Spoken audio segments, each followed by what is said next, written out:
Hello, buddy, one of the Grim Report. How are y'all people doing today? Good, I hope. Well, I remember a couple months ago when, it was a while back, when I talked about the Tasmanian tiger. Well, people, it would seem that there's nothing like the impossible chance of seeing a Tasmanian tiger that gets people into a flurry. The international news outlet were knocking on the door of James Cook University.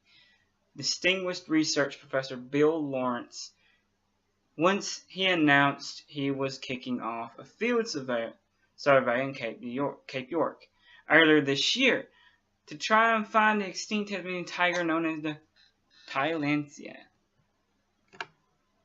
The last known Tasmanian tiger seen in 1936, we covered that. The year it died in the Hobart Zoo. The last known Tasmanian tiger seen. Yep. He heard that account of a longtime camper and outdoorsman from the North Queensland who claimed he spotted 4 of the animals one night in 1983. He gave a fair dunking sound description of what he's seen. Professor Lawrence said, JCU Distinguished Research. Well, as a method, the animal's eyes shine color red. Professor Lawrence's ears perked. The main thing was was trying to think what would be the alternative to the thylacine. No one really knows what their eye shine is, he said. Taking at face value, he said, certainly discounting feral pigs, then goes wild dogs, hybrids, swamp wallabies, and stuff like that could easily be confused with it. He also said it was an interesting account. There wasn't anything for them. There was lack of celebratory. The thylacine was believed to have become extinct in 1936. But science believed it was once widespread throughout the mainland Australia, largely based on lichen and animals found in Aboriginal rock art across North Australia. Bones found in the mainland. Once the survey was announced, a range of applause, detailed descriptions of possible sightings, the lichens started pouring through and were added to geographical database of sightings in that area. They have now fairly extensive geographic databases of sightings of lichens, a few which stand as really interesting. Others are iffy. Professor Lawrence said the survey, which will be led by James Cook University, Dr. Sanders Abel,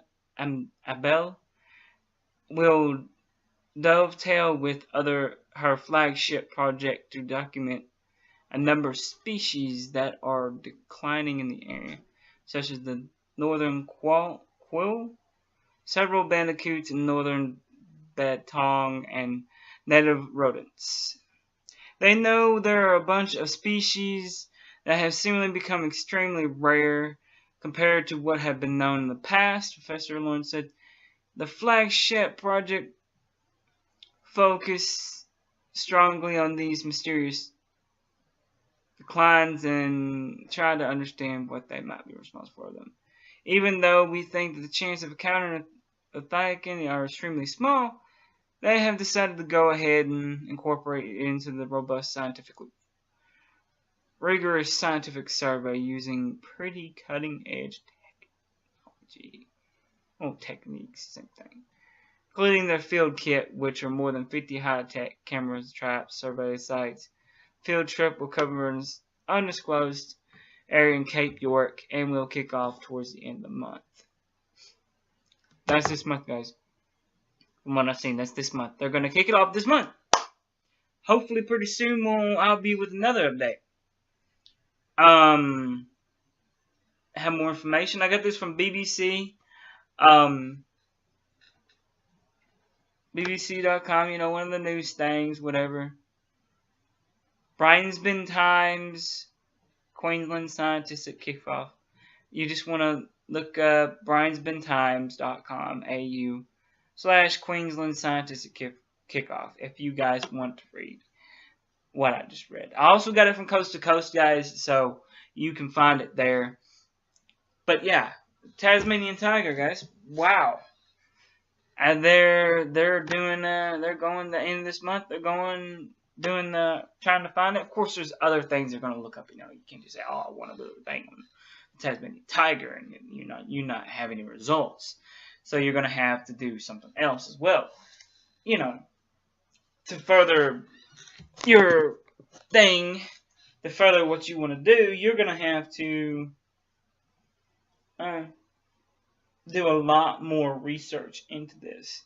You're going to have to do a lot more than just, "Oh, I'm going to look for the Tasmanian tiger." No, they're going to say, "We're not going to give you a grant, just go look for that." You're going to look up some other stuff for us too. I mean, that's with anything. That's with anything you do, guys. I mean, if you're a scientific community. You can't just say, "I want to go look for an extinct species," and get all this funding for it, and come back with nothing. No, that's why they're adding this other stuff to it. To see why there's a decline in this and decline in that. Rodents, for God's sakes, really? But, you know, whatever they want to do, they got the chops and money to do it. So, you know, it happens. It don't look likely. I haven't found anything on Amazon that even resembles an actual sword that's sharpened. I mean, there's stainless steel, but that's not a sword. That's not even close to a sword. A sword is high carbon, guys. It's got to have a high carbon gun to 1060 to 1035 for it to even be battle ready. Even heavier, even more so, if you want it to be actual battle ready. Stainless steel, it's not going to hurt anybody. Oh, my knife's stainless. No, it's not. Your knife's not just stainless. The only knives that are stainless, that are just stainless, are Swiss Army knives. And stainless steel doesn't hold an edge for very long. And most of the swords that are high carbon, they don't have an edge. So I'm crap out of luck unless I want to spend up to $100 and something bucks, and I don't want to do that. And I just don't want a wall hanger either. Those swords back there cost 60 to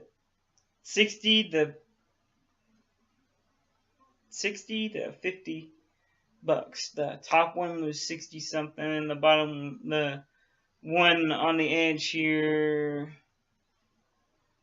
right there, that's the heaviest as well. That was 50 something. Not stainless, they're high carbon. I think the top one's 160, the other one's 180. 1080 and 1060. Yeah. So they're both they're both very sharp too.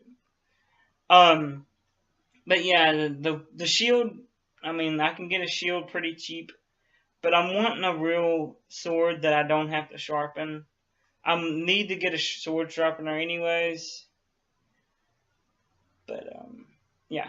But other than that, like I said, to recap, guys, they're doing research.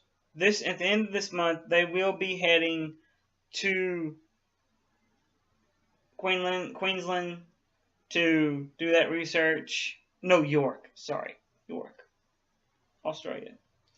York. And they're going there to do the research. They're going to see if they can find a Tasmanian tiger. But there hadn't been a sighting since 1983. And they don't even know what the eye shine of the Tasmanian tiger is. So that's going to be interesting. That's going to be very interesting to find out. But I digress, guys. Fall Nightmares, the K the Librarian, Them Lugosi, Chaos Theory Productions, and Dark Waters, and my friend Wicked One. Those guys you go subscribe to. They got some great stuff. Kay and Vault took a hiatus, which they deserve a vacation. I don't blame them. I took a vacation a couple weeks ago, if you guys remember. I did a live stream last Sunday. There won't be one this Sunday. There'll be one next Sunday. I want to get things back on track like that. So, and then I got to come up with something. So, this has been your Grim Report. And you know what I'm going to do. Good luck. Good night. God bless.